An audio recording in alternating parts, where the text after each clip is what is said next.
Renaissance, a film by Beyonce, premieres in theaters today.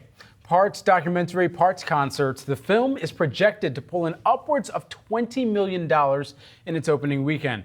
It's hot off the smash success of Taylor Swift's Eras Tour movie and comes during the historically slow post-Thanksgiving period for theaters. We're joined now by Shawn, Robbins, Box Office Pro Chief Analyst. Great to have you here with us. So the expectations, lay them out for us here for the Renaissance Tour film.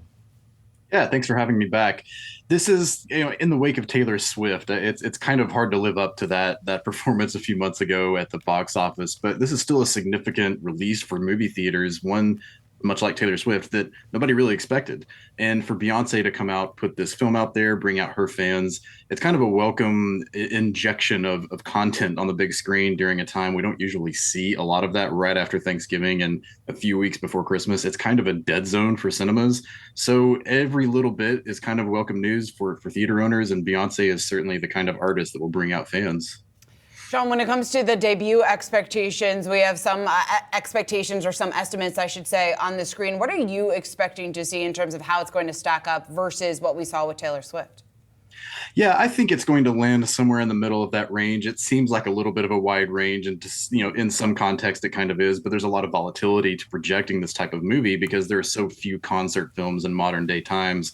We look at the pre-sales, it's been very front loaded, much like Taylor Swift's was. We saw a lot of those happen early on as soon as tickets were available. With Beyonce, the same thing has happened, and that speaks to both of their fan bases in a lot of ways. But I do think we'll end up seeing a debut somewhere in that range domestically. Worldwide, we could be looking anywhere from 25 to 30 million, if not a little bit higher. Is this the new normal, Shawn? I mean, am I just getting dressed up to go see every motion picture in theaters now? I got to get dressed up for this now, too.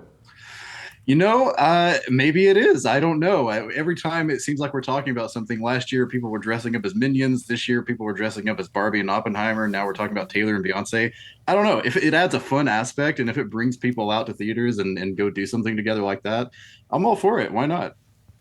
Shawn, do you think it's going to be, when we talk about bringing people back to theaters, yes, maybe some people who went and saw Taylor Swift's concert in theaters or are planning to go and see Beyonce this weekend, maybe they haven't returned to the theater since pre-pandemic, since what we saw back in 2018, 2019. How big of a boost do you see this being in terms of that step towards recovery for the box office? Sure, it certainly adds kind of a new metric to look at. I think with Taylor's film, we saw a lot of moms and daughters go and see that. And of course, we've talked a lot about how younger generations of moviegoers have come back since the pandemic and been a real, kind of a linchpin to the success of theaters. But it's been older audiences that have been slower to come back or a lot more selective in the movies they go see. It's been a year and a half since Top Gun came out. It's been a few months since Oppenheimer. So I think them coming out to see, Taylor being kind of a multi-generational film, Beyonce might have a little bit of a similar pull. We'll see how it goes. I think it's just so hard to compare them. They're two very different artists. Even in some of the strongest times for movie theaters, there were still the types of polls or the promotional environments that they had to really implore to make sure that they were still getting people into the theaters. And, some of those had created entire business models that were just not sustainable, that fell by the wayside. We're looking at you, MoviePass. But at the end of the day now, when you think about the number of people that are AMC Stubs members, the number of people that have bought into this rewards type program, how strong is that holding up for the theater chains and operators? And is that enough to kind of buoy them if they're not seeing the same type of foot traffic that they had become accustomed to pre-pandemic? That's such a great question. I think it absolutely has been a positive side, especially for the major chains, AMC and Regal.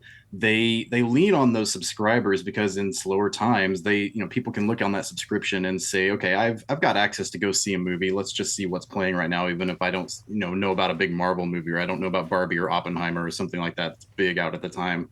And in this new world where I think, especially post-pandemic in a streaming world, as I mentioned, some people are a lot more selective about what gets them motivated to go out and see something in the theater. And eventizing things like that is partly attributable to the memberships, to the rewards programs, to being able to pay $25 a month and having access to go see at least one or two movies a week, if not more. It's things like that the industry is really starting to embrace, and I think it's going to be a big part of their future because this is a new world. And as much as success I think lies ahead, it's also, probably realistic to never expect things to go back to the way they were. So there has to be some adaptation there. Shawn, how are you looking at the importance of release dates surrounding holiday weekends? And I bring that up because of what we saw play out over Thanksgiving weekend. A bit of a disappointment when you look at the performance here, especially what we saw from Disney's Wish. When studios are thinking of release dates, how much, I guess, is it as big of a priority, some of those coveted holiday weekends, as they had been pre-pandemic? Yeah, that's a great question too. I think with Disney's case, it's a little bit tricky right now. Their struggles, in particular with Wish last week, come down to more of a branding issue and more of how consumers see them now. As I mentioned, it's a streaming world, and Disney, in a lot of ways, is the best example of that because they've essentially trained consumers to expect their biggest and best content free to stream within a few months if you have an $8, not $10 subscription at home. So, but strategy and timing is still very important. I think we saw Napoleon do really well over the holiday. We typically do see that with a big high profile adult movie. And we'll have Wonka and things like Aquaman later this month with varying levels of expectations, of course. But it always comes down to the content. Does it scream being important? Does it need to be something I need to go see in theaters? I think that's how people approach movies even more nowadays. Is it something that's getting good reviews? Are my peers, my friends, my coworkers talking about it in a positive way? More and more that's important, but it always helps to be around a holiday or just any time on the calendar. I think can support a good movie. It just comes down to those other factors. All right, Shawn Robbins, always great to get your insight. Box Office Pro Chief Analyst. Thanks so much, Shawn. Thank you.